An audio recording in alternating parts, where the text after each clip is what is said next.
افغانان خوښ دي. د افغانستان د 19 کلونو کم عمره لوبډله د 2015 کال د اسیا جام لپاره سیالیو ته لاړه. دوی هیڅ امکانات نه لري، په تش لاس دغه ځای ته ورسېدل. کله چې د افغانستان لوبډله میدان ته ښکته شوه نو فکر دا کېده چې دوی ډېر کمزوري دي، تخنیکونه یې نه دي زده، مهارتونه یې کم دي او دوی به هیڅ ونه شي کړی. خو جالب څه وشول؟ و تمام افغانستان قهرمان شد. بالاخره ایران را شکست دادیم، بالاخره ایران را بردیم. او کله چې دا حالت د فوټسال لوبې مینوالو وکتل ګوته په غاښ شول، ویل چې افغانستان خو یوه ډېره پیاوړې لوبډله ده. له تایلند سره نیمه پایلوبه ده، لوبه ډېره اساسه ده. په افغانستان کې خلک تلویزیونونو ته ناست دي، انتظار کوي چې افغان لوبډله پایلوبې ته ووځي. ډېره سختې شیبې وي، خو د افغان اتلانو ګولونه شروع شول او ګولونه دومره پر سرعت سره و، دومره له جذباتو ډک و چې مقابله لوبډله یې ورخطا کړه چې دا څه ډول لوبه کوي، دا څومره پیاوړې لوبډله ده. او بالاخره دې سره د وروستي ګول په وهلو سره دا غږ شو چې افغانستان پایلوبې ته لاره پیدا کړه او دا پایلوبه د افغانستان تاریخ بدل کړ. رفتیم به فینال و با ایران جدال خواهیم کرد. بس دلته اصلي شروع کیږي. لوبډله د ایران ده او دوی خو د افغانستان تنکي ځوانان دي. د ایران لوبډلې په تاریخ غږیږي چې دوی تل د اتلولي ګټلې ده او داسې نشي کېدای چې افغانستان دې په لومړي ځل راشي د پایلوبې ته او په لومړي ځل دې ایران ته ماته ورکړي. مبصرین ډېر ډاډه غږېدل، د ایران پلو ټوله رایه د ایران پلو وه. افغانان مایوسه وو، خو په دې خوشحاله و چې د لومړي ځل لپاره پایلوبه کې او بیا د بحرین په څېر یو ښکلي رنګین ماښام کې افغانان د دې لوبې نندارې ته ناست دي.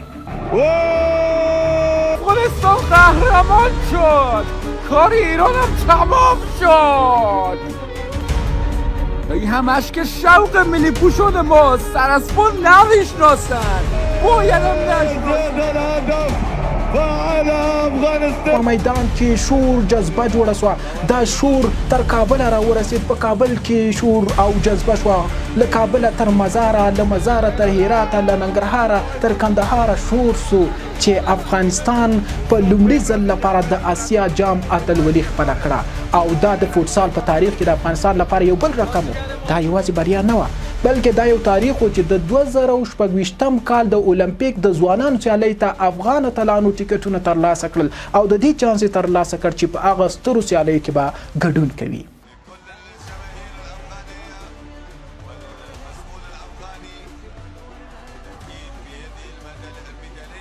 افغانان خوښ دي، پښتون، هزاره، تاجک، ازبک د دې بریا څخه خوند اخلي. ايرانيان هم ډیر غوصه دي، زیر ايرانيانو بیا هغوی اخلاقی جرأت وکړ او ویل چې افغانستان یو متحده لوبډله، یو پرتخنیک لوبډله، یو قوي لوبډله. من واقعا امروز از نوع بازی افغانستان لذت بردم، ځکه چې په ټولو سیالیو کې افغانستان فوټسال لوبډلې 32 ګولونه وهلي دي، یوازې 15 ګولونه یې خوړلي. تاسو فکر وکړئ چې افغانستان دغه تنکي ځوانان څومره پیاوړي دي.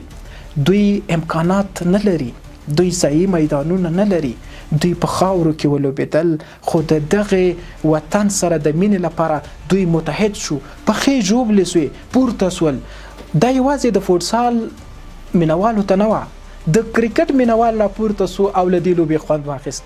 د کرکټ مبصرینو د دې سیالۍ مبارکي ورکړه، د افغانستان کرکټ ملي لوبغاړو د دې سیالۍ مبارکي ورکړه.